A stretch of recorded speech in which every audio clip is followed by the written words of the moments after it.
We would like to acknowledge the traditional owners and custodians of the land on which we record this podcast, the Wurundjeri people of the Kulin Nation. We pay our respects to Indigenous elders past, present, and emerging, and extend that respect to any First Nations people who are listening today.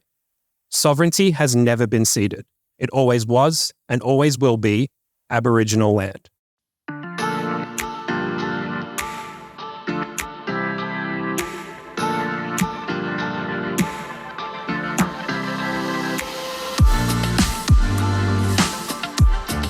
Oh, are we ready? I think I'm ready. I don't know if we're ready. Am I ready? Oh my God. I think I'm ready for my close-up. Welcome, one and all. It's Not Another Drag Race podcast. Yay, again. Again, we're back after our long-winded break. Much needed because All Stars 8 was shit as shuck. Yeah, it was shit as pretty shuck. bad. Shit as fuck. I still haven't watched the finale. Don't at me. Shh. Why? Do you know who wins? Yeah, I mean. Oh, well then, girl, but like, don't worry. I actually didn't even really see many spoilers, but I was like, because it's not really a spoiler that they won. It's not a spoiler when we knew from day one. We knew. We knew. This is Not Another Drag Race podcast coming to you from Melbourne, Australia. I believe that's one of two nations competing in RuPaul's Drag Race Down Under this season. Yeah, and then if you expand to Victoria, then Gabriella, I think, is in Ballarat. Yes, So we have our first regional queen. We do, which is exciting. We have to give them something since we stole the Commonwealth Games from them this week. Did we? Yeah, it's over, girl. We're not doing it anymore. I mean, I'm not a sporty gal. Do I look like I'm not with these? Oh my God. Biggest news of the week. So apologies, we don't have the Commonwealth Games anymore, but Gabriella Labucci. We do have Gabriella Labucci, who I love, by the way. I know, we'll get into all the queens from season 3. Season 3 is about to kick off, and who better to kick it off with than a queen from season 2 of RuPaul's Drag Race Down Under from Melbourne, Australia, by way of TIMBERRRS, New Zealand. That's correct. Girl, Aubrey Haive, welcome. Hi. How are you? I'm fabulous. You look amazing. Thank you. You know, this old lingerie moment. I've still got my mask on because I just got out of bed. But, you know, we do what we can. You see, I feel like Beyonce wrote that lyric, I woke up like this, specifically for you. It was actually about me. Yeah. Most drag queens would love people to think that that's the case. Well, look, Aubrey definitely lives in that fantasy world. That's for sure. The French vanilla fantasy. 100%. She is completely delusional, both in and out of drag sometimes. And that's what we want. That's drag. 100%. That's what we pay the money for. And in case you didn't know, I am your host, Reese. I've been the host of this wonderful mess for 98 episodes now. Can you believe it? Oh my God. This is episode 98. And we kicked off 2 years ago when season 1 of Down Under started, and we were like, what is this going to bring us? And we were not prepared. Yeah. What are you going to do for the 100th episode? Are you going to do something crazy? We might do something crazy. I might mess up this amazing studio that I've just hired for this amazing season. We might do some streamers. We might do some cake. We might have some. I love cake. We might have some tequila. Oh, okay. Yeah, I'm a tequila gal. I can do tequila. What if they're in the form of like a 5'10" man? Yeah, definitely man. No, I'm kidding. I love her. Schmuckers, we can't wait to have you. No, yes, of course. Deep friends of the pod will be celebrating all season long about the milestone that is the pod's 100th episode. This season, though, is the big thing. That is why we are here. We're talking season 3. We've got a full studio. If you're listening to us, you're amazing.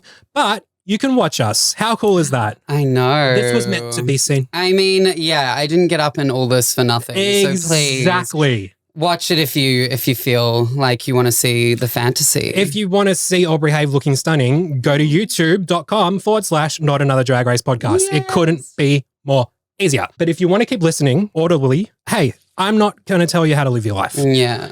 But you look amazing. It needs to be seen. Thank you. Even if you just like go onto YouTube for like a hot minute and just like have a quick little look, and then you're like, oh yeah, cute. Yeah, she does. I get the picture. Yeah. It's great to see Aubrey in all of her amazingness, and then the camera pans to this troll on the other side. Absolutely not. Don't you dare. Well, we're in my I'm what I call my vintage tea era. Yes. Wait, what is this? This is Power Rangers? This is Power Rangers. Oh, I've never been a Power Ranger kid. Really? Yeah. Oh, well, I missed you're very out on young. that. Am I young? Is that as in because like it's before my time, right? Yeah, I mean, it had its apex in the 90s. Yeah, true. And Were you around? I was just being born, baby. Oh, Yeah. The magic was happening. Well, all right, this is a great way to start. A great confidence booster for myself. Now, look, my name, if you did not know, it is Reese, but today and for every other episode of the podcast this season, I'm going to give everyone a drag name they can call me. Oh, how about that? I love that. I want to be part of things. You can have my old name if you want. Oh, well, please. Do you want to know what my old name was? Yes. My old name was Justina Wig. Because she's Justina Wig. Oh, okay. Yeah. That took me Justina a second. Wig. But no, I'm glad we lost her. It just wasn't quite my vibe. Yeah. Oh, I'm sorry for your loss. I just heard. I was just listening to Amy Winehouse Back to Black. So I'm in, perfect mood. Yeah. No, RIP. No, I would love everyone for this episode to refer to me. You can call me Reese, but you can also call me Eureka Stockade. Eureka Stockade. Because I take a while to get going, but when the British come before dawn, it's always a bloody affair. I love a queen with a slogan. That does it for me. Well, if I ever get on Drag Race in my Power Rangers vintage tee, yes, that's going to be my line. Work. I love it. Enter the workroom, pose. You've got to be prepared. You got to be prepared. These girls clearly were going into this. We are going to go through, this is so exciting, all 10 of the queens this season. Now, what do you, Aubrey Haive, know about, because you've been on the scene for a while, there's a few Melbourne girls this year. What's been your experience with them? I mean, I wouldn't say I've been on the scene for like a while. It's been like 2 years now. That's more appropriate. I'm actually pretty fresh, to be honest, which is why I have to say that like a lot of them I actually don't know that well. But that's not because it's just because I've only all of them. Yeah. No, because I hate them all. No, because I haven't got around enough yet.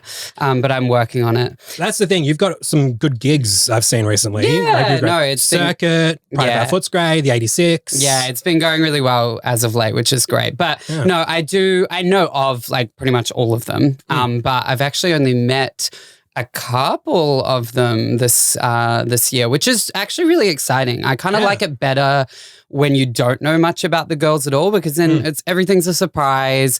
And also the ones that kind of have like, less of a not saying like less of a name, that sounds really bad, but like as in like there's no preconceived notions of them. They get to be a little bit more free and like not worry about what happens on the show.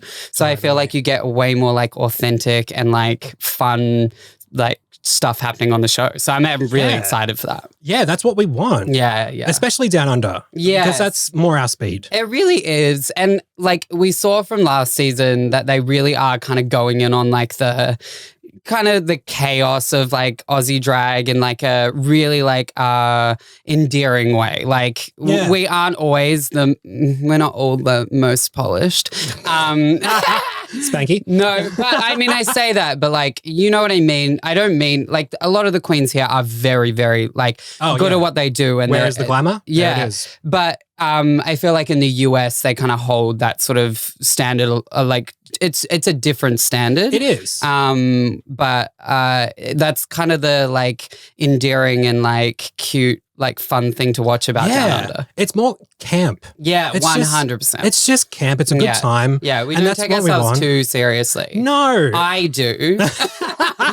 But most of us don't. I think that was my mistake. I really do. I need to sometimes just calm the fuck down.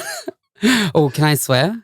Yes. Are you kidding me? Girl, how can we do a podcast about RuPaul's Drag Race from Australia and not drop a few? Yeah. Let's be honest. Oh, yeah, mate. We're having a bloody good time. Yeah, bloody good time, mate. Oh, fuck yeah. Is that good? I've been working on my Aussie accent. Are you a footballer? Oh, absolutely.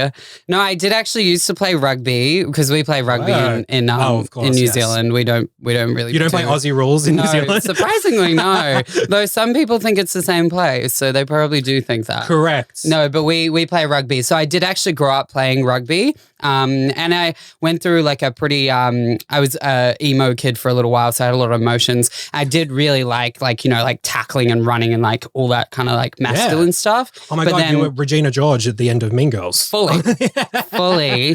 But then everyone else grew and I didn't. I stayed this small. And so I started getting hurt. And I was like, okay, I think I'm going to stop this now.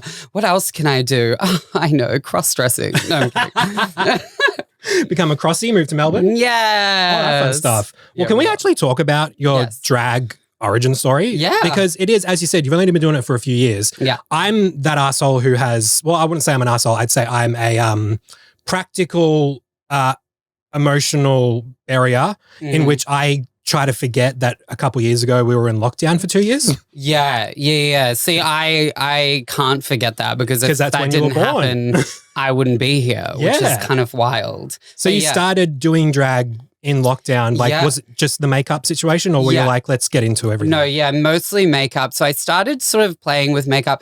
It was actually kind of like halfway through because, you know, when we had like the first big one here in Melbourne and then that like we kind of got out for a bit and then we went back in. I'm so sorry I'm so sorry to bring it back up. But in the first little like lockdown, I actually did some other weird creative stuff that if you do a deep dark dive on Aubrey or my Art of Drag, you'll find it. I did like a little YouTube channel where I sing to my plants to help them grow. It's very dumb. Okay. But it was like everyone's homework. No, please don't. It's so cringe. It's so embarrassing. But also like I was kind of taking the piss out of like YouTubers and stuff. Anyway, it kept me busy and it was fun. And I actually ended up getting like a grant to do it, which helped pay the bills, thank God. Because during lockdown, like the Kiwis kind of like got fucked over for a bit as well. Yeah. Because we couldn't get any of like the funding and stuff or like the what do you call it? The job seeker. Job seeker, yeah, or keeper or whatever. So I'm glad I did that, and then I got a grant, thank God, and that actually helped pay some stuff, which is good. But anyway, so I did that first, and then I was like, this is getting too much. I'm tired. I was like, what else can I do? And I'd always wanted to start. Like I'd always wanted to do drag because I did like a theatre degree over in Perth. And when I was in Perth, actually, that was the first time I saw drag. I hadn't even watched Drag Race. I saw drag in Perth, like live. That's my introduction to drag. And a few of my friends like did drag over there. And I just remember watching it and being like, this is so cool. I was like, it's like camp and like grunge.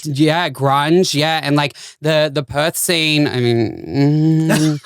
We've seen. I love how you literally just had to say the Perth scene. Well, we know what you're talking about. Yeah.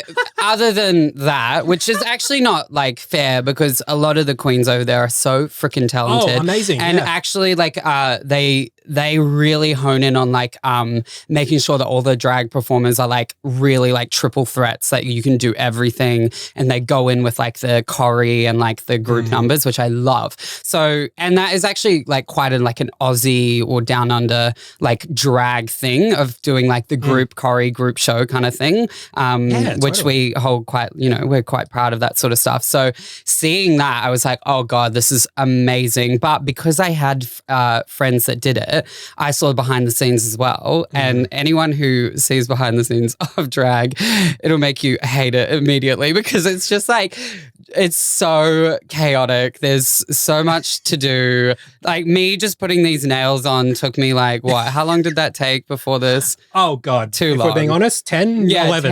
10, like 11. Like, and that's just these dumb nails. And these will come off if I was to perform as well, which anyway. So like I saw how hard it was and like how much money you have to spend and how much time you put into it. And I was like, oh, I don't know. I don't know if I've got the time for that. So I was kind of like, and I was doing musical theater at the time, and that was my like goal was to do musicals and stuff. Which people can actually have careers in that too. I know, which and it still is the goal. I do want to bring in my musical stuff into drag, but just do that more as well, which is exciting. But yes, so that's where it sort of started. So I saw them doing it and was like, no, it's too hard. I'm not going to do it, but I love it. And then obviously lockdown happened and I had nothing but time and literally was like going crazy because I've always been a very creative kind of like kid. Like even growing up, I was always like drawing and like making inventions and stuff. I was like a very crafty person as well. We would have been friends then. Oh, 100%. And I obviously got relentlessly bullied because I was clearly a faggot. Oh, can I say that? Yes. Are you kidding? I've said worse about myself on this podcast. God. That's true. No. So like growing up I was doing that. So when we were in lockdown, I didn't want to like sit still. Maybe it's like, yeah, I don't know. I'm just crazy like that. And so I was like, what else can I do? So yeah, I started doing makeup. And luckily we were in lockdown, so no one saw it because I had my ugly phase, don't you worry. I was still in it, I feel like, when I did Down Under, but that's a whole nother journey. The glow up, everyone, the glow up. Yes. Look, I mean, case in point, Trixie Mattel on season 7. Oh, I know. And I just watched her redo her. Yes, she redid her makeup. She redid her makeup from the finale. So funny. I was like, this is wild. But I go through that like every time I do my makeup. I'm like, God, remember when I did that? Like, and it was like literally last week. That's what it is to be a baby queen. 100%. And you're always like improving and getting better. So I started that. And then because we were still in lockdown, I like couldn't even perform anyway, even if I wanted to. But it was actually kind of good because like the performing aspect of drag for me, obviously doing musical theater and having training in that, I've been performing since I was like a kid. Like it was not new for me. The hard part for drag was the makeup and the outfits and all that stuff. So I was kind of forced to just focus on that and not go out and perform and make a dick of myself on stage, which is fine to do, may I just add. Like it's part of the process. I just had a very weird drag journey because of the circumstance of lockdown. Yeah. But I just want to put out there, like, because I know on my season, like, obviously I was like, you know, you don't have to be polished like me and blah, blah, blah. Like, I definitely wasn't polished when I first started, that's for sure. And it's a journey. But. I mean, 1,000%. I mean, it's a word that's overused on that fucking show we talk about. But every queen has their own journey. Every queen has that era. Yeah. That sometimes they're on TV in that era. Sometimes they're not. Sometimes they delete those Instagrams. We could go through my archive later. That'll be funny. But yeah, so I started that and then eventually we came out of lockdown and I was like, okay, great. I think I've got enough ready to go to like do a big old performance. But me being me, I was like, I have to do something that's just going to like change the world because I'm that kind of dumb bitch that thinks I could do shit You're like a performer. That. 100%. And I'm a perfectionist, may I add. Like I'm very much like Virgo perfectionist energy, which is both a blessing and a curse. But I was like, what can I do? And I have had some amazing people around me during this time of getting into drag as well that have helped me so much.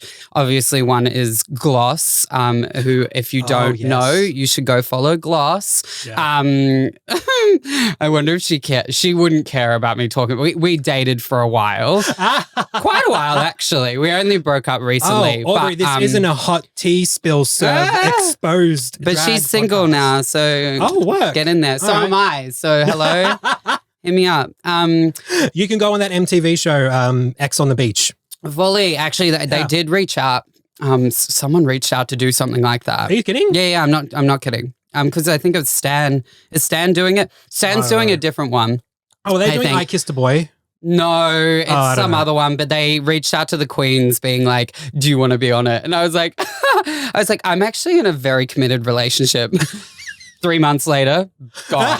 Oh, no. No, but we're still like best friends, so it's absolutely fine. Good. That's why it's not like we still live together. We're fine. Oh, good. Okay. I only love her. But I have to give her a shout out because she is an incredible queen, has been for years, and she started way before me. And I actually only just started drag, and then we met like shortly after that. And so obviously, I mean, if you get ready to next to someone that looks like her, you're bound to get better because you look over and go, oh my God, I look like a troll. How do I fix this? And she still does that to this day. Actually, I was late today because she told me my eyebrows were uneven while I was like getting ready. And I was like, no. And so I spent like another like 10 minutes fully trying to like just get them even, that bitch. Anyway. Do we care about symmetry? Some of us don't. Is that a read? Maybe. I don't know. We'll talk about the queens later. Yes, fully.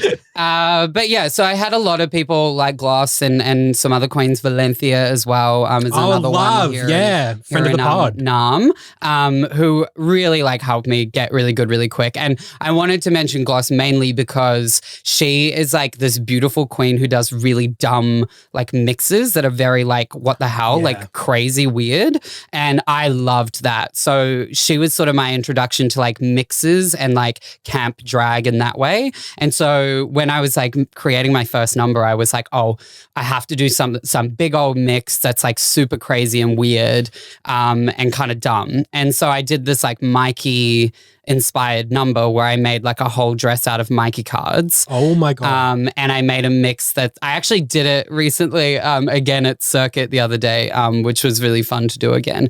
But this was perfect timing because they're getting rid of him. Yeah, I know, fully. No, I was like, it's about to become a period piece. Like, I'm going to put this outfit up in a museum. It's going to be really cute. Oh, they should. No, fully. Yeah. And so I made like this dress out of the cards and I put together this mix that's like all about like, it's kind of like puns on like transport and stuff. So like I did like bus it, but like literally like bus as in like on a bus and like dumb shit like that. And it kind of like blew up here in and it was at Molly's at Baby Drag. And like ever since that was my first ever performance. Everyone went crazy. I was like, thank God it worked. And then from there on in, it just like my drag career just sort of took off. And then literally, so that was, I think, April 2021. Oh God, that feels like a lifetime ago. Maybe, I think so. And then that would have been April 2021 was my first ever drag performance. Oh. And then I auditioned for Drag Race in September 2021. And then I got on for January 2022. So I had like been performing in drag for less than a year. 6 months or something. Jeez. When I got on the show. So like it was crazy. Can I just ask the question that... Yeah. Because I knew a lot of queens were auditioning for season 2. Yeah. They didn't make it a secret. Like I remember going to a gig and one of the queens there just being like, oh yeah, I'm working on my audition tape and so's my roommate and so's everyone we know. Yeah. How the hell was that process? My God, it was crazy. And we had just gone back into another lockdown at that point when the auditions came out because I remember because I was like, I wasn't actually going to audition. That was because... we didn't have vaccines, right? Yeah. Yes. I think it was it was coming back and the vaccine. Yeah, it was wild. So thanks, Scott Morrison, by the way. Yeah. Dan Andrews, though. Daddy Dan, you could stay. But yeah, so where was I? Oh my God, train, choo-choo, where to go? Audition. Audition, yes. Yes. So we were back in a lockdown. So I wasn't going to audition really. I was like, I'm obviously so young and new and blah, blah, blah. But then I had nothing to do again. And I was like, if I don't do something, I'm going to go crazy. And I sound like I've got like, yeah, I should probably see a therapist. Anyway, girl, you're a young queer person in the world with today. Everyone should like be in therapy. Yeah. Yes, I recommend it. Oh, 100%. If I could afford it, I would. But I need more gigs for that. So please book me. Thank you. But yeah, so I was in lockdown again. I was like, fuck it, I'll just audition. It'll be like a really good way for me to like hone in my drag and like a challenge, like a little thing to just test how good my drag's gotten in like the last 3 months. And so I did it and I went in, obviously, as I do. And like, I don't know how much I can say about the audition, But they make you do. They have like requests and stuff. oh, it's like it's 25 minutes long. 25. 25 minutes. It's I remember the days like that they only did like 5 minutes. Yeah, no. Mine was 25. 25 minutes is the cutoff. Now I had to like speed up some of the bits of it into like a chipmunk thing, just so I could fit it in. So there's like parts of the audition where I'm like, because I can't fit in the 25 minutes because there was so much they asked for, and me being me did the absolute most and put like everything in. But I did the whole thing as like Austin Powers theme as well because I wanted to, you know, go in on the Aubrey Haive name, and I know like I just love Austin Powers anyway, and the campness of it really suits my drag and just drag in general. Drag icon, really. 100%. Yeah. And so I like did like intro videos for every single like category that we had to film of the thing, and it was like the you know, in Austin Powers how they do like the studio scene where it's like with the colored backgrounds, and I did like a whole bunch of those, and I like went in. It was like very over edited. It was like literally like a film, like honestly. But I was bored and I was like, fuck it, let's just do this. And it obviously paid off because you were flown out to Auckland. I freaking got on and was not expecting it, may I add. Like, obviously,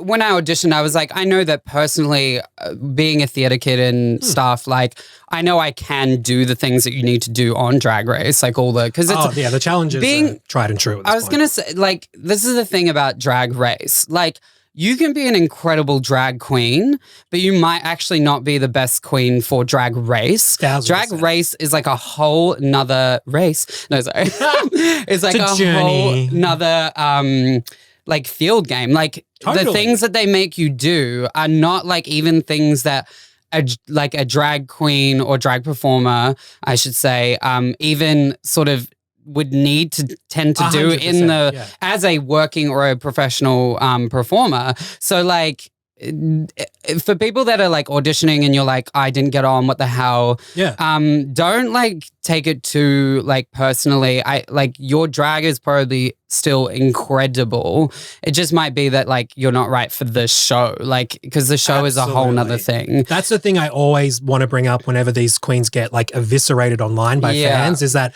they're actually great. Oh, 100%. And if you go to their local bar and see them do a show, you'll be amazed. 100%. Every time. Yeah. And there's so many queens here down under that like are incredible that haven't been on the show. And just because they haven't been on the show does not mean they're not good. Like, like that needs to stop if that's happening. Listen, the casting people have ideas about what they want. 100%. And they go and look for it. Speaking of which, I was clearly cast as the baby queen who kind of goes home early, that we, you know, kind of a filler, I guess, but an interesting little storyline with being, you know, really new to drag and the COVID thing. That's probably really why I got on, to be honest. Like, I mean, obviously, it's a unique story. Yeah, and I mean, I'll give myself some credit. I feel like I'm also pretty good at drag. You're also good. Yeah, and like, it's actually funny seeing the difference between my drag in the audition and the drag that I went to Drag Race with, because I did a lot of growing in that like, nice. Essentially like month that they give you to get ready. Because like, as I say, I always try to do the absolute most. And like before in the audition, like all my outfits were like retail or like op shop stuff that I'd like, I don't know, changed or something. And I didn't really know how to sew then. Not all and I hadn't know how to sew now. No, I mean, true. And like the looks that I presented were not like the best, which is kind of why I think they also like had an idea of me being sort of an easy, you know, kind of early outer, because they would have looked at the audition and been like, oh, she's going to bring like tacky kind of drag, which is like fine. But then obviously in the month, like I partnered, that sounds so weird. I coupled up. Yeah. I collabed with Bryn Costume, a designer here in Melbourne. Amazing. Who is like amazing. Thank God he was free. Yeah. Because, and again, like I was the only Melbourne like queen last year on That's season right. 2. Yeah. So he was actually booked in by a bunch of other queens in case they got on. Oh. And I had nothing prepared because I didn't think I was going to get on. And so thank God none of the other Melbourne queens got on, because if they did, he would have probably done their outfits. I would have been fucked.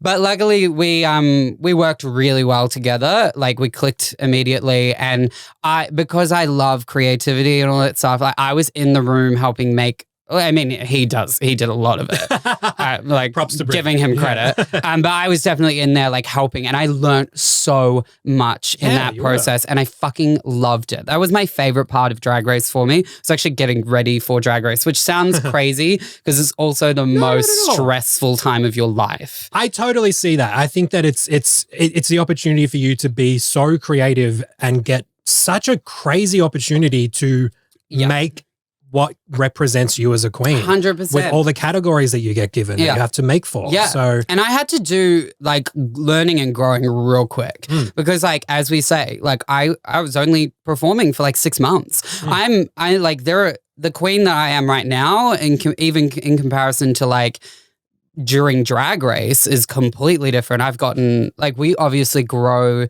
and learn so much about ourselves just naturally. That's what life is about. You're forever changing. Yeah. And like, it's so funny to think that like even in that month, I managed to grow that much to be ready for Drag Race in a way that I was like confident enough. Like I would die to go back now because I'm like, I've learned even more now. And I feel like I know more about like who Aubrey is, and just feeling more secure, I think, in myself out of drag as well. I found it really hard on the show to sort of know how to turn, because Aubrey, for me, and not everyone's drag is like this, but because I'm a theatre queen, Aubrey is like a character for me. She's not, she's Bailey, government name. But Jonathan. Yeah. And yeah, so like it's a character for me because I like to be able to like heighten myself in that way, and it's fun and I enjoy that. But I think when I was on Drag Race, I didn't know the sort of divide between like when you're in the confessionals, you're actually more meant to be you out of drag than you are meant to be in your drag persona. At least that's how I perceive it. And when I watched it back, I was like, oh, and because the person that I was seeing in the confessionals, which obviously was me out of drag, I was like, oh, that's not me. That's still Aubrey being like a character, but like I'm not even like when you meet me playing a character, a character. Yeah. And when you meet like a lot of people when they meet me now after seeing the show are like, oh, you're like really like sweet and like kind of like you're not a cunt. Like, yeah, like, and also like a little bit like awkward and kind of, I'm actually kind of introverted really. Yeah. And so like it was, I think for me, I was kind of like, oh fuck, I didn't really figure that part out. And I think it was because I was so new to drag and very nervous on the show that like, I just was like, I have to just sort of like put my best foot forward. But by doing that, I think I just like, it wasn't bad. Like, I don't think I came across. No, it wasn't bad at all. Bad, but I know obviously what I'm like when I'm not in drag. And so I wish I got to show more of that and not just like kind of the cocky, kind of delusional Aubrey character. Oh, girl, the amount of delusional queens on this show, you're in good company if that's the case. I love delusional drag though. I just don't like delusional people sometimes. Correct. Do you know what I mean? Do you hear that, Drag Race fans? Yeah. Well, learn the difference. Yes. But on that point, the only gripe I really did have from that first episode last season, the editing was so, I might have actually talked about this on the pod. Lola Blades was our guest, frequent guest of the pod. I was like, how obvious was the editing there when you made like an age joke and they immediately cut to Mini Cooper? I know, going like, oh, she went something. from being in conversation to devastated. Oh, in one cut. I'm so glad you actually noticed immediately. That. Because obviously I knew that all of that, I was like watching it like, what the hell? That's not how that went at all. And then they cut to Spanky in the confessional being like, they should appreciate because she is an elder queen who is able to, because she did what she did, they can do what they do. Fully. Like, no one's saying that. I said nothing of the sort. No. And actually, the thing that I say on there is like, I do the kind of joking, like, so we're the youngest queens. What does that make you? But that is because like we were asked to talk about like, we were the youngest and they were the oldest. I mean, I have to be careful because I'll get NDA'd. But oh please, we know like, producers ask you, hey, talk about this. Yeah, but which is they're like making a show. Yeah, which is great. And obviously, I was like doing a little bit of like I would say like sisterly banter in the dressing room where you sort of poke at each other a little bit. And Minnie definitely wasn't offended by that comment whatsoever. No. I think she went back on it and like said something like super like funny and shady at me for saying that, which is like the whole point of it anyway. Exactly. And it was very fun, like banter. And I like Minnie and I were fine, like for the whole, well, until like the end of the episode. But like, you know what I mean? Like, yeah. And we never really talked about like the age thing at all. But it was interesting seeing how that all panned out. For sure. And now I just make jokes about the fact that I hate old people all the time. Because, so she gave you material. Yeah, fully. I mean, like if you can't laugh at yourself, how the hell are you going to laugh at anyone else? Right? Can I get an amen up in here? Yeah, fully. Amen. Well, I mean, that's why I'm so like glad you have so like other opportunities, especially on the Melbourne scene, to show even more of yourself, and 100%. People can come up to you and be like, "Oh my God, not what I thought based on a TV show." Yeah, surprise! Reality TV is not as reality as you think. Scandalous. Yeah, fully. That being said, though, is there a moment you'd say watching back, even though you were only there for 2 episodes? Granted, was there a moment that you were like shocked that you really didn't think it could have been edited, or it could have been a real life situation that kind of made you go, "Oh, this is news to me"? As in about me? Oh, about anything that you saw, any of the other queens? Well, like 100%. Like, I mean, because I wasn't there for very long, like there wasn't a lot of content to go off. But I think for me, you could really see how like I was the only, like I didn't know anyone there. So I sort of did like fade off into the background quite easily, I think mainly because like I didn't have the kiki that all the other girls already had. Yeah. So many of them knew each other and like they would have their banter, and I was kind of like, and also I was obviously so new anyway, just in general. So no one even knew who the fuck I was. That I did feel kind of like, that I just didn't, I think I thought that I was trying to be bigger, and watching it back, I was like, oh, I look quite like, I don't know, not like quiet, I guess. Yeah. I don't know. That's not really a surprise though. But if you got more episodes, we would have seen more. Oh yeah, 100%. And I wish that I got to like, like hang out with the girls more and like get to know them more. So funny because people always ask like, oh, are you still like super close with the girls and things? And I'm like, were you ever? Was I ever? We literally like spent like not even a week together. Like I can't get to know someone in that time. And then like, you're not really allowed to talk to each other outside of filming. So that's like, the other thing. Yeah. I'm not like, we're not like hanging out and having a good time. But I will say like we are actually as a cast pretty like close. But again, this is the whole thing, like me being the only one from Melbourne in that season, I never see the fucking bitches.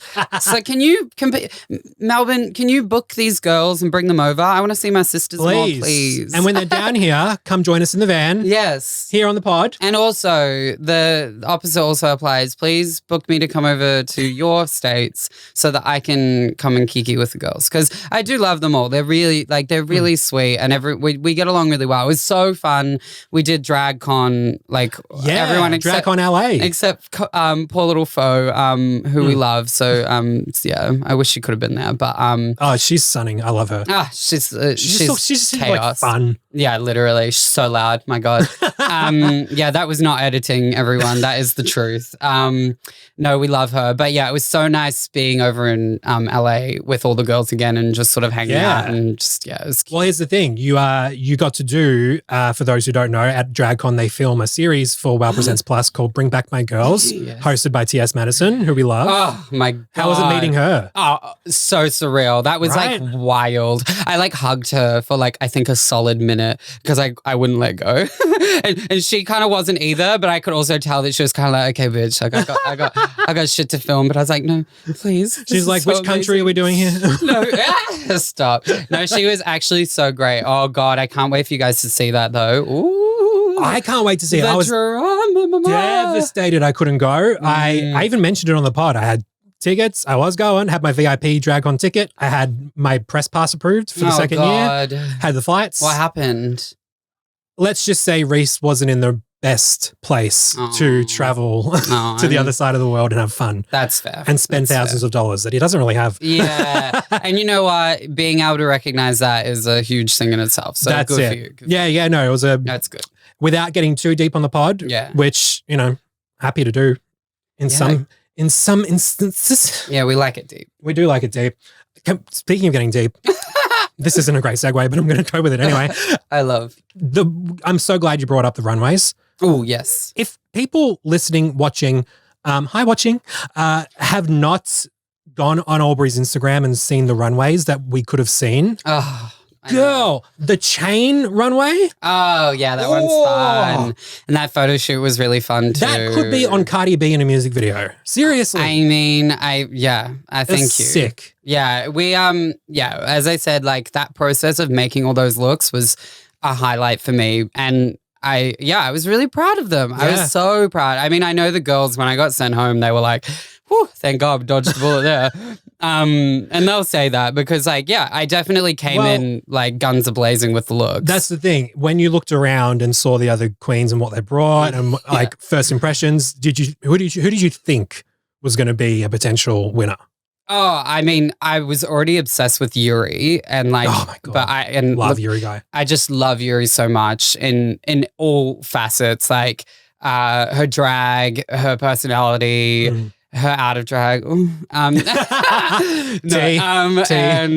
just like her aesthetic and stuff. Like she's just so good. Yeah. But yeah, and obviously like she has quite I was going to say elevated, but that kind of sounds shady to the other girls. Everyone has their own style, but like her style and the way that she makes her drag is just like so good. Yeah. And I fucking love it. So when she was posting on Instagram, her like whole process going into every... That was amazing. Oh, I was riveted. If no one has seen that, like you need to go and look. Probably in her story highlights, right? Yeah, I hope so. If it's not Yuri, put it in your freaking highlights, please. No, and actually I'm kind of, when I saw that, I was like, oh, you clever bitch. Because I was like, damn, we should have done that. Because like similar with when Britt and I were making the stuff, like there was so many crazy situations. Like, can I just say, and we're going to get into the girls soon, the new ones, but some of the girls. I just want to just point out for anyone listening that has strong opinions, which we all do. Drag Race fans? Never heard of it. No. That the time and the process of getting ready for Drag Race is insane and almost impossible. Yeah. And so when we kind of even got 2 weeks really. What? Like 3, because I had 2 weeks in Melbourne and then we had to do 2 weeks in quarantine and stuff. Like, hold up. Yeah. They didn't give you the same time of preparation that they did the Kiwi Queens? No. What? Yeah. Wild. Yeah, the Kiwis got longer. Technically. So that's why Yuri had such great runways. I mean, yeah, true. But like, my point being with that whole spiel was just that like, it's really hard and it's even harder. It's even harder here in like down under because we do not have the same resources. No. That was like when I went over to LA and like went to like Santee Alley and like the fashion district. Yeah. Bitch. There is no excuse for bad drag over there. Like they have everything. You can just buy it. It's like right there. You don't even have to do anything. We do not have that kind of luxury here. It's hard. And as you can see, like that's why I want you to go watch Yuri's stuff because the way seeing that behind the scenes and how Yuri like got all that shit together was just phenomenal. It's like she is just impressive. Like so talented. Yeah. Also circling back, queens that I was like obsessed with. I mean, Queen Kong, I was obviously, and actually she was one of the very few that I'd already seen before. Like, I didn't really know many of them. I knew Hannah, Beverly, Yuri, and Queen Kong, I think were the only ones I actually knew of. And I'd seen Queen perform before and was like, when you're in the bottom two with her. The barrel roll. And she posted on TikTok just before practicing it, which I fucking love. Good for her. I want to try do it one day. Like, it's great to see someone practice how they would murder me. Yeah, literally. Yeah, she knew. But yeah, Queen was obviously a really big, and Hannah. Like, I knew Hannah. And actually, no, I love Beverly too. But I'm just saying all the queens that I knew were like fierce competition, because like I didn't know the others anyway. Everyone on that season, I actually think had something to offer, like individually, that like was, you know, something to be kind of worried about. So it's really hard. And yeah, as I say, going in, I just didn't know anyone. So I was just very like, I was very much happy to be there. Like, I was just like, this is a crazy experience for me, no matter what. The fact that I was like so new to it as well, I was like, I kind of can't really be upset with whatever happens, because either way, me getting that opportunity in itself was wild, and I should be very grateful, and I definitely am. But it's just hard because I also know that I had way more to show and offer. And I would love to have shown that. But as you say, I went in on the socials and I put a lot on my Insta and things. We did runway videos of all the looks as well, which was very stressful but very fun. And I think it all, like, it really worked out. And I'm very, very happy with how it all went. Yeah, you should be. You should be so proud. Thank you. And while we're on the subject, by the way, there are going to be, I know these, we're going to go through these queens in a second, everyone. There are some sickening fucking queens in this cast. So great. I know they're going to bring it on the runway. I am not here for people in their ivory American towers to comment on Down Under drag. Sorry. Keep going. Work. But I can't, to this day, it baffles me how, as you said, we don't have the resources down under that they have in the big cities in America, like LA, New York, Chicago. Yeah. It's a big scene over there. Yeah. Even the fact that fans of the show would still even comment like, that looks janky, that's not polished. Yeah. Do you know, I mean, Michelle has even read queens for jewelry and shit that is from Santee Alley. So here's you saying, I know. I want to go shop there. It's a dream place for drag. Yeah. And she's like, not good enough. Yeah, I know. Which is like so funny because like we don't even have that to start off. And I'm like, they're already getting read for that and we don't even have that. So what the fuck do we do? Like, no, it is fully that. And like, I really do want to like, along with you, like just like reiterate that just be kind to us down under girls. And the thing that, I mean, I think I talked about it. I did an interview recently and I sort of talked about how I was kind of a little bit disappointed in the way that even here down under, the way that people sort of, for lack of a better word, shit on the down under season. Yes. Like, I just wish that we all just like, we know, look, girl, we all know that the budget is low. We can see it. We all know it. It's Hollywood and Auckland are two different things. Yeah. Hollywood. I wouldn't, but she would. No, sorry. That's a queen this season. Yeah, sorry. Yeah, these are all, we're keeping it. We're riffing. Yeah. We're having a good punning time. Puns. That's it. Can't even think of the pun, but can't think of what a pun is, dumb bitch. Yeah, I just wish that we sort of all rallied behind the divas a little bit more here because we're very lucky to have Down Under here anyway, like just in general. Oh yeah, the series is, considering let's be honest, Ru was in a pandemic like the rest of us and saw an opportunity to make some money. Oh, yeah. And she took it. And she was like, I get to go to New Zealand. And for those of you who have not been to New Zealand is beautiful. Ooh. And I'm a very proud Kiwi. And you should go. And there's no wonder. There's a lot of big celebrities come to New Zealand because it's gorgeous. Like, I want to go to Queenstown. Yes, you have to. It's so nice. It looks beautiful. But Yeah, I just wish more of us here down under. I know, because we all know about, that it's low budget and all that stuff, but like, let's just put that aside and let's just celebrate drag and really like, I just want us to like really push it up, even more than it is. I was kind of like expecting it to be more like, yes, this is so cool, but it's kind of even here. I mean, not to mention overseas, like going to LA, it's clear how, they perceive the Down Under season. But like they even perceive it that way here, even in Down Under, a lot of people. Yeah, and because it's that environment or the culture of Drag Race. They just expect everything to be on that level. Guys, World of Wonder have an entire production studio in the middle of Hollywood. Yeah, just for Do you think you're going to get that in Auckland? Yeah, no, we get a garage. Literally. About the size of, no. Oh, great. Okay, that makes me feel good. Okay. Michelle, come on in. Yeah, fully. But yeah, and I just want to, with this new season coming out, can everyone just give these girls, not even that, like, I get it. We're all like, it's drag and we're putting it in a competition. It's a competition. And like, so like you have to be critical of it. But like at the end of the day, I just want people to just go crazy go crazy for these girls. Like give them the love, give them the shit that they deserve, because it's fucking hard. And 100%. And if the show wants to run with a narrative, let them run with that narrative, but be smart enough to know that they're sickening. And if they come tour, if they come to a town near you, go out and support them. Yeah. And support local drag, period. 100%. 100%. But speaking of which, is it time to get in? Oh my God. Have we got more so stuff? excited. We have got 10 new queens from Australia and New Zealand to go through. Let's get into it right after this. Let's do it.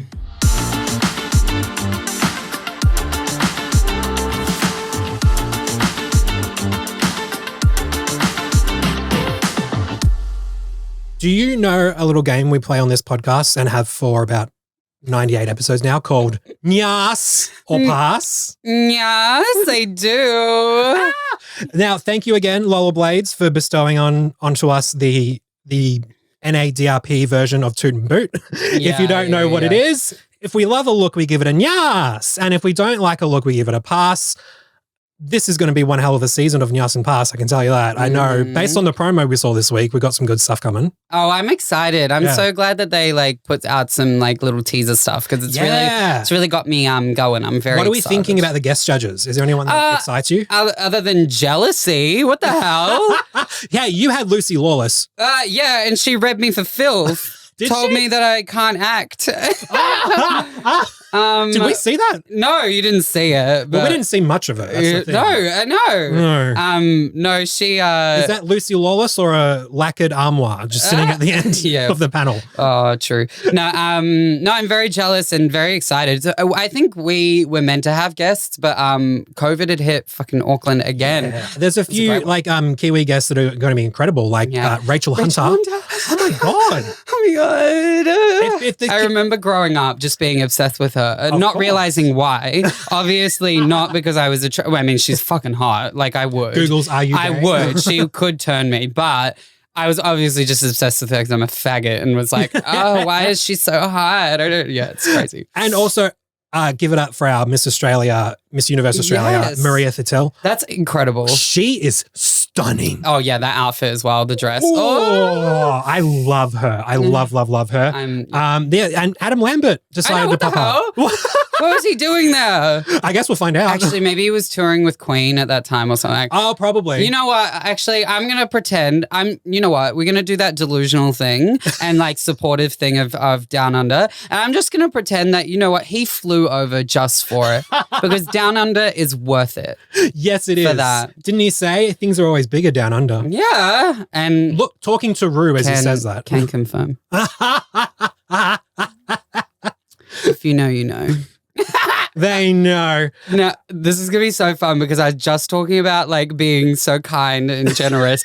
And now we're about to like read all these girls for filth on their looks. But listen, it's the name of the game. It is. I will try. I want to try and be like, I don't know, like, honest, but also like realistic. Oh, yeah, of course. Yeah, I feel like that's a good way of putting it. Now, oh no, I am so excited because we get a chance to look over these queens. Season 3, the girls. Let's do it. And I'm going to say a big thank you for the visuals to our producer, Brayden. Hello, Brayden. Yes. Welcome to the pod family, everyone. Brayden is going to be joining us all season long. And that was good. Well, I was doing the Nicole Kidman clap, but also I have all these pearls. So the pearls are just the people ASMR, listening are like, wow, hitting all the mics. This sorry, is like a Patreon. You deserve that though, because you're yes, you do deserve it, Brayden. He's our new friend of the pod and joining us every week. So Brayden has lovely put up the images of the girls for season 3, and we're going to be starting with Amel. And they have a theme this time. Whoa, what a concept! No, I know. We actually had a theme. It was just metallic was the theme. Oh, for but fuck's some sake. people submitted different. Like you had to submit your like metallic like fabric. And some people submitted things and they were like, no, and then yes to that. And then like, so some of them submitted like, I'm not going to name names. But you can name names if you want to name names. Hannah submitted like a, I think like a glittery or a sequin sort of thing, which is like kind of metallic, I guess. But like, you know, when you think metallic, you think like the PVC sort of like shiny metallic, right? Yeah. So, but I think she had other options. Sorry, Hannah, if this is not true, but from what I remember, like had other options, but they chose that one and they went with that. Like they wanted that one. So I think like they approved a few of the fabrics and like Yuri's is like satin, which is like shiny, but it's not like metallic. So I feel like the World of Wonder team must have approved fabrics that, and then when you see it all together, you're kind of like, I don't get the what the theme was. Yeah, the backgrounds didn't help. I mean, the background, that's a whole nother thing. But then the fact that not all of us are kind of wearing like really obviously metallic things was kind of a problem to start off. And then they just put us in that like background, like the pastel thing. I was like, what the hell? But this looks amazing. Oh, Amel. Okay, give it up to Amel from Sydney. Yes. The fact that I look at this promo photo and I'm like, okay, fashion. Oh, yeah. But also, I mean, not a lot of people can take a pirate hat like that and make it fashion. Not at all. And it looks so good. This is probably, I'm going to say, my favorite. It's early in the game, so we're on first one. But would you believe we've looked at these before? Yeah, I'm going to say this is my favorite one. This is stunning. She's stunning. She walked in Sydney Fashion Week for like she did 2 years. And she deserves makes sense. to. Makes bloody sense, doesn't it? I love Amel, and I've met Amel a few times now, and she is the sweetest gal in the world. Like, so lovely. And she's clearly turning the fucking looks. So good, good for her. I can't wait to see Amel. I'm so excited for the girls. And I have to give myself a shout out because it's all about me. But like the jabot and like the frill, like the ruffles and stuff and the frilly socks, it's giving Austin Powers. And I love that. So even if like just for that purely, because it relates to me, that's why it's my favorite because so you're going to give it a NYASS? Yes. It's a NYASS for me too. 100%. Love you, Amel. And also, do you know what this actually made me think? Oh. Like, what's his name from Pirates of the Caribbean? Jack Sparrow. Yeah. That's the one. Yeah. I know movies. Oh my God. Jack Sparrow. Yes. But make it pussy. Yeah. That was Amel right there. Fully. Yassified Jack Sparrow. Yes. Okay. Now, Ashley Madison is our next queen. Oh, Ashley. She is from Melbourne. It's one of our Melbourne girls. She is. And I've known Ashley since I started drag. And she had her own little... Yeah, the earrings. Yeah, she did jewelry. Yeah, the jewelry. And bitch, Ashley actually kind of helped me get in, like when I started drag, I have to say. Yeah, she was one of the divas. We were on Zoom calls and doing our makeup together. And and she gave me a fuck ton of acrylic earrings, which I love. Nice. Acrylic? Actually, I don't know if they are technically acrylic, but you know what I mean. Honestly, it's okay. They're cute. They're cute. But yes, shall we get in on the look? Well, look, they were told the theme is pirate. Yes. And she said, okay. Do you know, I have to be honest, I actually helped make this look.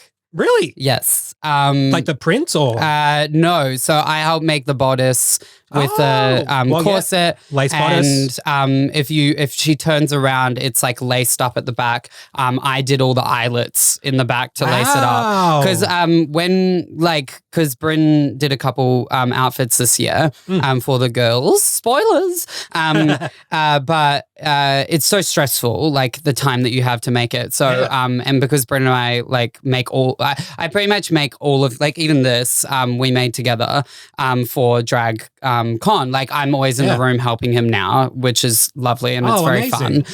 So when he was doing the new season stuff, he asked me to come and help with some of the stuff. So I have actually a couple of these looks I've helped out with, and I have to say with this look, they did not choose a good photo of the look. Sorry, Ashley, and she knows this. They're like her leg like comes out of the side, like there's like a whole slit. There's a whole slit the for her leg can come out, and it looks fucking hot. And then the fabric that's used for the flag is like really flowy and beautiful. So if they had have like got a fan or like got her like throwing it, it would have like blown out and looked like a flag. But they've chosen a fucking photo where it's like fallen down and across her fucking leg. Yeah, and it's kind of ruined it. It just says pirate to me. I mean, it does. And you know what? Great gloves. Love the gloves. I love a glove. I'm a diva in a glove always. That's why I never wear nails because I always wear gloves because I hate nails. But just to prove to the listeners, here are my nails for you. I'm giving Ashley Madison a NYASS. I mean, I'm definitely still giving it a NYASS. I just wish you know the look. I know, yeah. You've seen it. You did it. But I just wish they chose a better photo for her. But well, hopefully we get to see more on the runway this season. Now, next up, another Melbourne queen. It's Bumper Love. Oh my God. I've never met Bumper. Fun fact, I saw Bumper Love perform. She performed actually at a drag race trivia event. Oh, cute. Maybe a year or two ago. It was... Again, that's a period of time I've repressed in my memory. But Art Simone was hosting. Oh, I love Art. And Bumper Love came and performed, and she was so much fun. Yeah. And just like commands the stage. Yeah, I've heard like that she's like pretty iconic here in the scene and like has a very good name for herself. And Kiwi and Australian like has done drag for 25 years. Across the ocean. Representing both of them, which is great, which is like kind of what I was trying to do as well. It's a NYASS for me. NYASS. Love your Bumper. Next up, oh my God, we have floor. Well, floor to the floor. So I helped make this look as well. That makes sense because this is stunning. Yes. Again, though, I wish they chose a different photo like angle because on the other side of her large breast is like a rib cage that we like bejeweled, and I actually stuck all those fucking little trinkets on there. And it's like this like protruding like rib cage as if she's like a skeleton, but it's made of gold, and it's got like you can tell. You can kind of see it. It's got all like the treasure hanging off it and all that stuff. But yeah, I mean, it's a stunning look. It's well done. I like the idea like of her being like a skeleton with like the treasure, like being part of the treasure. Pirate's booty. Yeah, 100%. Girl, pirate's booty out the gate. I also just love Floor in general, like as a queen. She's so fun. Good friends with Yuri Guy. Yeah. And good duties. Yes, very. But yeah, I definitely give this a NYASS. It's a NYASS for me. I'd say this is up there as one of my favorites. Yeah, there's actually a video of me in this look before it got sent away, walking around pretending to be Floor. And who could dare to be? But she looked way better in it than I did. Well, I'm really excited for Floor too. Seriously, this is such a good cast. It actually is. They're so fun. And as we mentioned before, a regional Victoria queen, Gabriella Labucci. And I give Illawarra credit for that. She was the first one that said that to me. Illawarra in Wollongong. Right. Yeah. She when we spoilers of the cars, she was like, "It's Gabriella Labucci." You have to say it like that now. Well, I'll try to remember that going forward. Brayden, can you remind me? Okay, thank you. This is why we have a producer now, everyone. Yes. Took me 98 episodes, but now, okay, look, here's the thing. Here's the thing. Here's the thing. Here's the thing. Yeah. Melbourne doesn't have a lot of resources. Ballarat. That's true. Yeah. Yeah. Ballarat. 100%. The fact that you can call yourself like the queen of the Ballarat scene, I give you props because I actually love going to Ballarat. It's such a nice little town. I've never been. You've never been? It's so nice. Go to Sovereign Hill one day. Experience the Gold Rush. Hello, Eureka Stockade. I used to work for an advertising agency, fun fact, and they did the advertising for Sovereign Hill. So I have seen all of the ads for it, but I've never been there. Oh, but I know what it is. Experience it, I know. girl. Don't worry, I've experienced it enough. The light show, you learn all about Eureka Stockade. Hello. I just want the gold. Can I have some gold, please? Thank you. I found some gold when I went there on camp. Fake. Fake as fuck. I was so disappointed. Almost as fake as me. It's almost as if there was a gold rush 150 years ago. Yeah. And it's all gone. Shit. Yeah. But Gabriella Labucci was not around during the Eureka Stockade. She's around now. And look, the coat, love the color. Love a mint. This look is, you know what? I love the jacket and I love the hair. It's just, for me, it's the Amazon bondage outfit, which she said that she got it from eBay or something like that, which I totally understand. Sure. And it goes. Mayhem Miller walked in on All Stars in a Amazon outfit. Yeah. Oh, I love Mayhem, by the way. Yeah. Another tangent. She was so lovely. But she knows, and she was running out of things, and you just got to make it. You got to make it work, and it's just the promo photo. It's actually if I from the you literally if I look blocking it. I love the hair and the coat. It's actually really cute. It's just it just is lacking a bit of... I'm not huge on the hair just because it's giving me like George Washington kind of vibes. Yeah, but that's what I like about it. Yeah, but I'm is it meant to be or is it just not styled? Hello, the theme is definitely giving colonizer. So apt. She's from Ballarat. That's where democracy was born in Australia, as I like to tell us when we were in primary school. I'm just going to give it a pass because I can't give it a reason to NYASS it. I can't be nice to everyone because I know I said I would, but it's a pass for me, but I fucking love her. I'm not over this look. No. From Hollywood star. Great name, by the way. Yeah, great. I didn't know the star. I only knew her as Hollywood, but I like the star, Hollywood star. That makes sense. It makes sense, and she looks like a star. Because my thing was I love that it was Hollywood because I have never had the opportunity to yet, but my introduction for her was going to be most wouldn't, but Hollywood. Oh, that's great. Do you know? But, I love that. Which I love I love a pun name. I love those kind of names. So beautiful name. And this look, I mean, this. First of all, the wig. The wig, yeah. It's giving the Olympic Games, which it's the Olympics of drag, so it makes sense. Yes. The shibari, is it shibari? Is that how you say it? Shibari? You're asking the wrong person. Oh yeah, it's the rope, like a rope play thing. That's what the look, because I spoke to her. Oh, shibari. Shibari. The sex thing. Yeah, the sex thing where you tie people up. Sorry, Brayden. You're getting more of an education on this stuff now. I needed to mention the sex thing and you knew exactly straight away. Good to know. It's a sex thing. So that was because I spoke to her before she left and just wanted to chat about everything. And that was she told me that was her inspo for this sort of look. I love that. Which I love because obviously pirate, rope is obviously a huge part of that and all that sort of thing. So she's done it a really good way. I love because this is a big trend in drag for a lot of years now, and we've seen on Drag Race in its 17,000 forms around the world, queens that don't pad and do body. If you can pull it off, then go for your life. Yeah. Who are we to say you need to give breasts and need to give hips? 100%. And actually, I they didn't show it, but I like sort of when they were going in on Spanky for like not having tights, I was like, bitch, her legs look amazing. Leave her alone. If I had her legs, I wouldn't wear fucking tights either. Also, that's Spanky motherfucking Jackson in the house tonight. Exactly.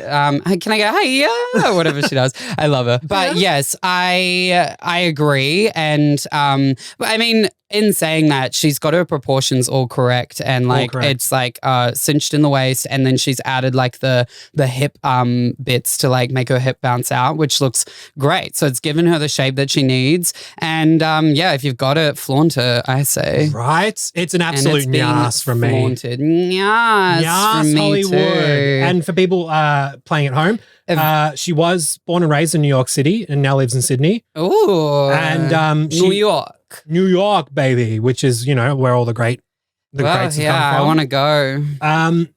She said in her Meet the Queens that she's an opera singer. And she actually did some... Yeah, she's a theater gal, because I know her. I knew her before she started drag because she was in Book of Mormon, and I saw her in that. And I think we used to be with the same agent for a little while. Acting agent. So I knew her before she started drag, because she's pretty new as well, like to the scene. But she's doing really well. She's very I think she knows what she wants to present, and she presents it very well. Very well from this photo. Can't wait to see more runways, and I can't wait to see her tackle Monet Exchange. Wait, why? What? Because she's an opera singer. Oh yes, right. Who's gonna come out on top? Monet would have to come out on. if we're talking body proportions, Monet's always gonna come out on top. I feel like Monet is a top. So Monet is a top. I think she's the bottom. I don't know. Oh, it's not up to us to decide. Yeah, you know what? Everyone can be a little more versatile in this life. I agree. Speaking of versatility, that was a great segue. That was a great segue. Next diva, also from Melbourne, and I'm not even like that is an actual good segue for her, because this queen literally can do everything. It's Isis Avis Loren. I love her so much, and I knew Isis before. Like she was one of the very few queens that I knew before. Like she got on the show. Yeah. And always been like just a divine queen here in Melbourne, and really, really just polished and very good at everything. And I'm pretty sure she made this look. She would have because she makes everything. She owns everything. Opulence. She is everything. No, I love her. And like this is so hard, because I know I started with Amel being my favorite look, but like it really like it's a tie. Like it's tie. I'll go a very close tie for second place for Holly and Isis's look. Well, here's the thing. I remember going through Isis's Instagram before the cast was announced, and they had just done the logo on like beachy islands, and people were like, I think the promo theme is going to be pirates. And I went on her Instagram, and there was that headpiece. Oh yes, in her arsenal. And a little recycled headpiece there. Love. And you know what? If Beautiful it works, skull. it works. Yes, it works. It definitely beautifully. Works. She looks so tall. Like yes, she does. She looks like she could like tower over me, and like And another thing in my research that I love, I'm such a researcher now. God, guys, look at me. Look at me go. Best costumer and Miss Congeniality at the Melbourne Drag Awards a few years ago. Yeah. Makes sense. Yeah, she's very good. And a beautiful soul, very lovely. I can't wait to see what she does. What she does. She does it. She does it well. Big, fat, hard. Yes. Isis. Oh my God. So good. I cannot wait to see more of Isis this season. This is so hard. We keep going through these queens, and I actually have to say that I actually am very fond of pretty much all of them. That's good. Yeah, and it does come from the place of like the ones that I know I love, and the ones that I don't know, I love what I've seen. Yeah, so totally. Like, it's very exciting. I should mention this. Isis Avis Loren saw her perform a few months ago. Oh yeah. At Pop Chops Live. Yeah. Shout out to Andy, friend of the pod. She was so fucking good. Yeah, she's a great performer. I'm pretty sure she did, and if I'm wrong, apologies. But I'm pretty sure Isis performed like a Robin medley. Oh yeah, as in like the Robin the singer, Dancing on My Own, Show Me Love, Do It Again. I don't know why, but my brain went to Robin Williams, and I don't know why. And I was like, Robin. Isis Avis Loren slays as Robin Williams. Famed comedian Snatch Game. Spoiler. No, I'm kidding. Oh, Brayden, we have to tell you what Snatch Game is. Okay, that's going to be fun. That's going to be a fun episode for us. Now, the next queen we're looking at is Ivana Drink. Ivana Drink, which is giving me, again, a little Austin Powers, kind of like Ivana Hump a lot, like Ivana Drink. And real life husband of Anita Wiglet. Anita Wiglet, season 1 of Down Under and Canada versus the World, Anita of course. Wiglet, as we say in New Zealand. Anita Wiglet. And this would be Ivana Drink. Ivana Drink. Nah, that's terrible. Me being a Kiwi. You're literally a Kiwi girl. I know, but I kind of lost my accent. But I'm sorry. Yes, I like to do it like really thick every now and then just to like bring it back because I need to. I feel bad. Literally, this is such a cliche, but you know what? I'm an Australian, and the amount of people who say no. The only thing I can say with the Kiwi accent is fish and chops. Fish and chops. Sorry, it's a cliche. TV we get it. The internet has rotted our brains. Yes. Now, Ivana Drink, I love this print. Yeah, I love it. And it looks great on her. It does. It falls lovely. Yeah, I like the fringe on the cuffs and the bottom of the dress. Yeah. I do wish that the dress area was like a little bit more fitted, or if it's meant to be sort of like rouged and ruffled, that it was like that they went in with that and made that a little bit more. But like the colors all work together. It's giving pirate. Yeah. It's the color is different from like the other queens. Yeah, and so I love that. And yeah, that fabric that she's used for the coat is beautiful. And I also love this. No, she doesn't drink. Does she actually not? She doesn't drink, no. I love that. Good for you. Good for you, Ivana. It's a NYASS from me. NYASS. 100%. Love it. It's cute. Now, next up, we have from Sydney, Ivory Glaze. Ivory Glaze. Now, she said in her Meet the Queen she loves the fashion, she loves the glamour. I also saw the little TikTok of the queens answering, you know how they do those little questions, like get to know them. And they said, what's your favorite lip sync song? Yeah. And she said, I don't want to lip sync. Oh, yeah. Well. Which is a questionable choice going on Drag Race. Again, I just want to reiterate Drag Race, like the competition show requires you to do a lot of different things that a lot of drag performers don't sometimes do. You don't have to.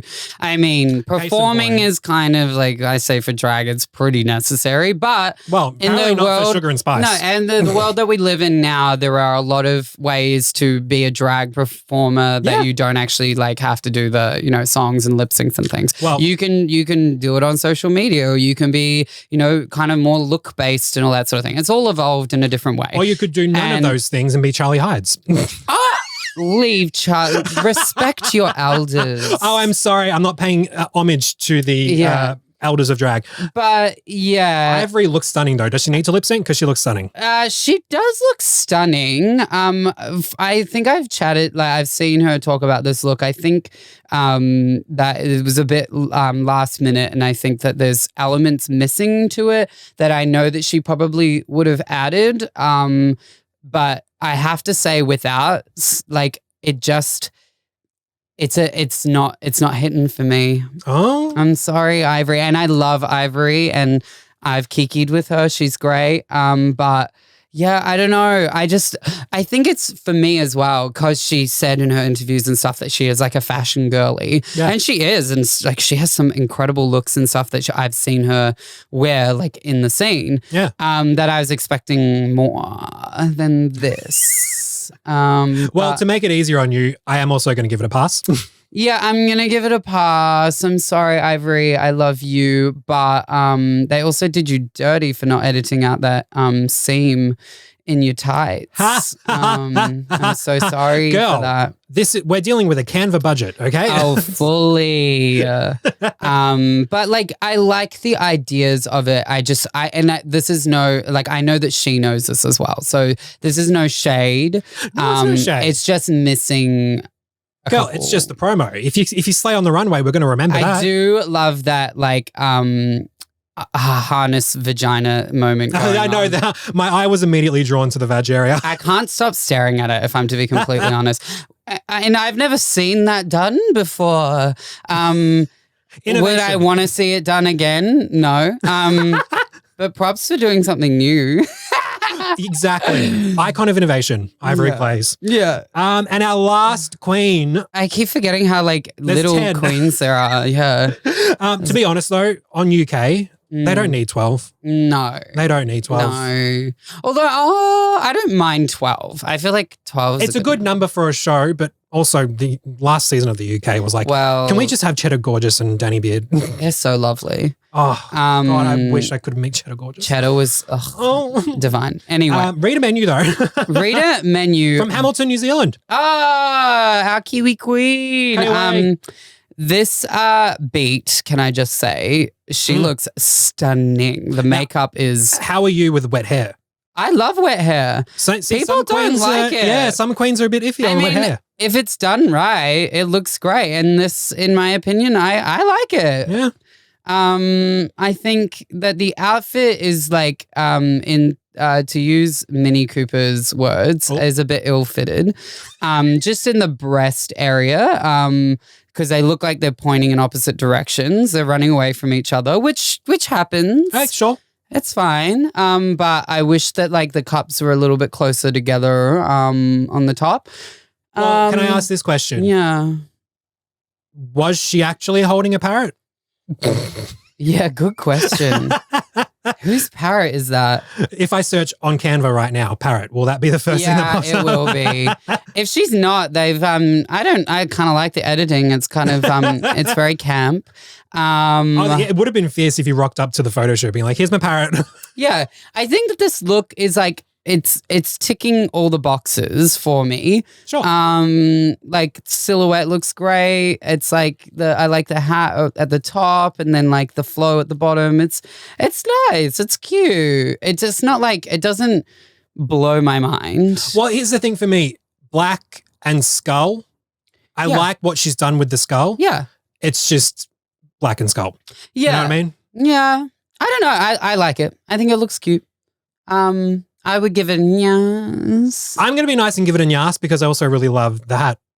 The headpiece. That is like, that's taking fucking Pirates of the Caribbean and making a pussy. And she has... That's pussy. The beat, the makeup is giving. Oh, stun. And I love girlies who have good makeup. Well, it makes sense because you get to stare at that every week. Well, yes, I do. I wish. No, I don't usually look this good. If I woke up like this, I'd be happy. I mean, sorry, I did just wake up. Yes. Oh my God, my sleep mask. There we go. Aubrey Haive. Yes. You are such a delight. Aww, thank you so much for your time. Thank you for having me. It's been an absolute joy. I hope to have you back on the pod sometime soon. Love to. Cannot wait to see how you react to the season going forward. Yeah. If people want to see what's going on in Aubrey land, where do they go? So, I mean, obviously, please follow me on all things. I'm even on Facebook. You can follow me at Aubrey Haive, and I'll be posting all the looks and things that I'm doing these days, and trying to keep up. And you know, it's hard. Drag is hard, guys. Like drag is hard. I was real burnt out, I have to say, after our season, and we did like the tour, and then I went over to New Zealand and did a freaking musical. You were in Rent. I was in Rent the musical, playing Angel, which was a dream role and a dream come true. Did that for 4 months. Got back here in freaking February. And so from like filming Drag Race to February, I did not stop. And I got so burnt out. So I've been like kind of trying to take it chill lately. But I can feel my momentum building back up, and I'm getting more inspired and stuff. So please follow me, look at all my content, and come see you live. Come see me live. I do a lot of shows around Melbourne these days. I actually do a lot of hosting, which has been really fun because like that's a new sort of thing for me. me as a theatre queen, obviously the performing, as I've said, very easy. That's fun. But like talking to a crowd, that shit's hard. And I'm getting better at it. And I do a lot of trivias and like nice. hosting a lot of events and things, which is really fun. So come see those. I'm also writing a cabaret at the moment. I did a solo cabaret in New Zealand as well, just before I left after coming back from Rent, the musical. Not the thing that I have to pay every fucking month, so please book me. Work that plug. I did like Cabaret, which I'm going to bring here very soon, sort of scale back smaller, because I did it in New Zealand because it was for all the divas that knew me back in the day and wanted to see Aubrey in the flesh. So it was very much a story of my drag life and how I got into it and before drag and all that fun stuff. I'm going to do a little snippet of it here at Pride of Our Footscray coming up in, I think, maybe next month, I think it is. I should know. But keep an eye out for that. It's all singing, all sung through. I'm going to get the pipes out and it's very... I don't know, like campy, glamour, drag. But I'm also writing another cabaret as well because I hate myself. And that one's probably not going to be until like the end of the year. But let's make sure you don't burn yourself out again. I know, I probably will. So let's focus on one thing at a time. No, that's the focus for now. I think for me, I want to do something at one of the fringes and that kind of thing. It's going to be very... at the moment, it's Marilyn Monroe sort of like inspired. So it's like I sort of want to embody her and sort of do all of her best bits and things and maybe bring in some of the other iconic divas of that time because my aesthetic and the theater sort of stuff really does like live in that kind of campy theatery glamour vibe of like the Hollywood sort of scene. So if you love all that shit, then keep an eye out and come see a show there.